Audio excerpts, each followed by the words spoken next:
বাংলাদেশ বেতার রাজশাহী। কিছুক্ষণের মধ্যেই শুনতে পাবেন বাংলায় স্থানীয় সংবাদ।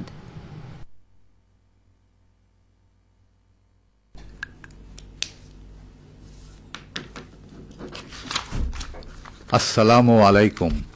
বাংলাদেশ বেতার রাজশাহী স্থানীয় সংবাদ পড়ছি, খন্দকার আনোয়ারুল ইসলাম।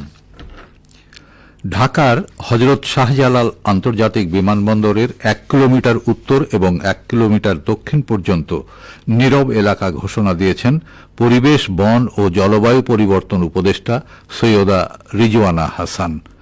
আগামী 1 অক্টোবর থেকে এই এলাকায় যানবাহনের হর্ন বন্ধে ব্যবস্থা নেওয়া হবে বলে তিনি জানান।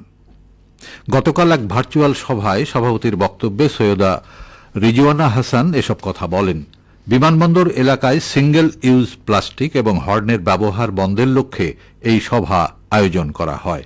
তিনি বলেন, হর্ন বাজানো বন্ধ করতে বিমানবন্দর সংলগ্ন এলাকায় এবং ইলেকট্রনিক ও প্রিন্ট মিডিয়ায় প্রচার চালানো হবে। 17 সেপ্টেম্বর বেসামরিক বিমান চলাচল কর্তৃপক্ষ সংশ্লিষ্ট বিভাগ ও সংস্থাগুলোর সঙ্গে সভা করে পরিকল্পনা চূড়ান্ত করবে। তিনি আরও বলেন, আগামী 1 অক্টোবর থেকে পরিবেশ অধিদপ্তর, বিআরটিএ, সিভিল অ্যাভিয়েশন এবং ট্রাফিক পুলিশের সমন্বয়ে মোবাইল কোর্ট পরিচালিত হবে। ছাত্র জনতার গণ-অভ্যুত্থানের মাধ্যমে প্রাপ্ত নতুন বাংলাদেশের উন্নয়নে বিদেশি বিনিয়োগ প্রয়োজন বিধায় জাতীয় স্বার্থ রক্ষা করে যে কোনো বিনিয়োগকে স্বাগত জানানো হবে বলে জানিয়েছেন ডাক, টেলিযোগাযোগ ও তথ্য প্রযুক্তি এবং তথ্য ও সম্প্রচার উপদেষ্টা মোহাম্মদ নাহিদ ইসলাম। গতকাল সচিবালয়ের ডাক ও টেলিযোগাযোগ বিভাগের অফিস কক্ষে ঢাকায় নিযুক্ত যুক্তরাষ্ট্র দূতাবাসের চার্জ দ্য অ্যাফেয়ার্স হেলেন লাফেভের সঙ্গে আলাপকালে তিনি একথা বলেন। হেলেন লাফেভকে গণমাধ্যমের স্বাধীনতা, বিশেষ করে সাইবার সিকিউরিটি আইন সম্পর্কে তথ্য ও সম্প্রচার উপদেষ্টা বলেন, সরকার অবশ্যই গণমাধ্যমের স্বাধীনতা নিশ্চিত করবে। বিগত বছরগুলোতে গণমাধ্যমের স্বাধীনতার সূচকে বাংলাদেশের অবস্থান একেবারে নিচের দিকে ছিল। বাংলাদেশে সাংবাদিকরা নানাভাবে হয়রানির শিকার হয়েছে। সাংবাদিক সাগর রুনি হত্যাকাণ্ডের বিচার সহ বিগত সরকার বেশ কিছু আইন দিয়ে গণমাধ্যমের স্বাধীনতা ক্ষুণ্ণ করেছে, বিশেষ করে সাইবার নিরাপত্তা আইন। সরকার এই আইন নিয়ে কাজ করছে। আন্তর্জাতিক মানবাধিকার আইনের সঙ্গে সাংঘর্ষিক কোনো আইন রাখা হবে না। বাংলাদেশ রেলওয়ে যাত্রীদের তথ্য, সেবা ও সহায়তার জন্য কল সেন্টার চালু করেছে। গতকাল থেকে এই সেবা চালু করা হয়েছে। যে কোনো নম্বর থেকে 131 নম্বরে কল করে রেল সংক্রান্ত তথ্য, সেবা ও সহায়তা গ্রহণ করা যাবে।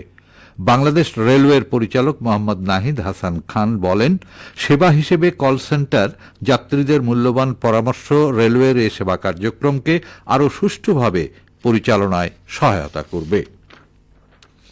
আজ 25 জেলার জেলা প্রশাসকদের সঙ্গে প্রধান উপদেষ্টা ড মোহাম্মদ ইউনূসের ব্রিফিং স্থগিত করা হয়েছে।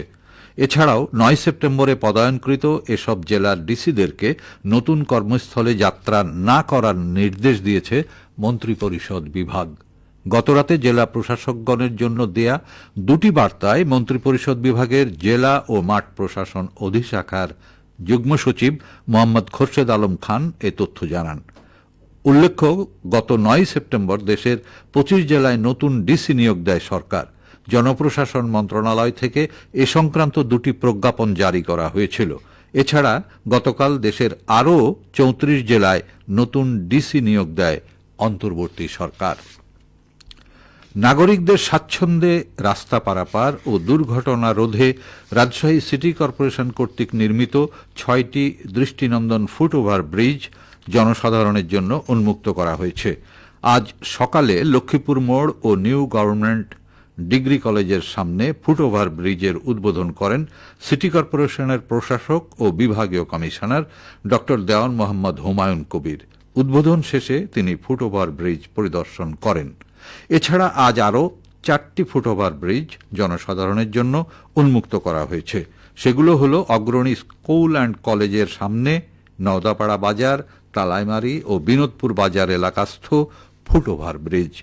উল্লেখ্য, রাজশাহী মহানগরীর সমন্বিত অবকাঠামো উন্নয়ন প্রকল্পের আওতায় নগরীতে 22 কোটি 80 লাখ টাকা খরচে ফুটওভার ব্রিজগুলো নির্মাণ করা হচ্ছে। নাটোরে ডাল সড়ক এলাকায় দুটি মোটরসাইকেলের মুখোমুখি সংঘর্ষে শিক্ষক সহ দুজন নিহত হয়েছেন। গতরাতে নাটোর সদর উপজেলার নাটোর বগুড়া মহাসড়কের ডাল সড়ক নামক স্থানে এই দুর্ঘটনা ঘটে। দুর্ঘটনায় নিহতরা হলেন নাটোর শহরের মোহনপুর এলাকার আব্দুর রহিমের ছেলে আব্দুর রফিক এবং বাগাতিপাড়া উপজেলার বড়ালঘাট উচ্চ বিদ্যালয়ের শিক্ষক ও তমালতলা এলাকার তাহের আলীর ছেলে জুলফিকার আলী। এ বিষয়ে নাটোর থানার ভারপ্রাপ্ত কর্মকর্তা শফিকুল ইসলাম বলেন, মোটরসাইকেলের সংঘর্ষে দুজনের মৃত্যু হয়েছে। এ বিষয়ে আইনগত ব্যবস্থা প্রক্রিয়াধীন রয়েছে। সবশেষে আবহাওয়া। আজ দুপুর 12টায় রাজশাহীতে তাপমাত্রা ছিল 34 ডিগ্রি সেলসিয়াস। এ সময়ে বাতাসে আপেক্ষিক আর্দ্রতার পরিমাণ 69%। রাজশাহী ও পার্শ্ববর্তী এলাকায় আজ সূর্যাস্ত সন্ধে 6টা 13 মিনিটে। সংবাদ শেষ হল। আমাদের পরবর্তী সংবাদ প্রচারিত হবে দুপুর 2টা 5 মিনিটে।